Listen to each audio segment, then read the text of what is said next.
Hey guys, what's up and welcome back to another Minecraft activity. Today we're going to be using some foam cubes, scissors, and a pen to create some mini Minecraft characters just like these. You could use small, medium, or large cubes. It really doesn't matter, but for this activity, let's use the small ones. Okay, so let's make a creeper using only 3 cubes. The first step is going to be to get your 3 cubes and set them aside for the head.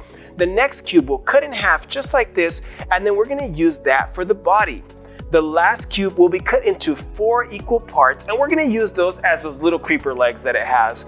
The next step is to stick everything together with glue or with the adhesive on the foam cubes if they have any. Then you want to add some details with your pen and we should be ready to go. Okay, so check out what the creeper is made of. We used 3 cubes and each cube was divided by 2 and then by 4.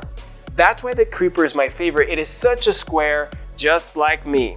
And I'm just kidding. Anyways, feel free to get crafty and creative and create other characters like skeletons, zombies, cows, chickens, even the Enderman. You could even make some cool backgrounds if you have enough cubes. And that's going to be it for this video, guys. Thank you again for watching. I hope you had fun with me. Please remember to like this video and subscribe to our channel. I would really appreciate that. Until next time, please stay safe, stay active, and always stay inspired. Bye.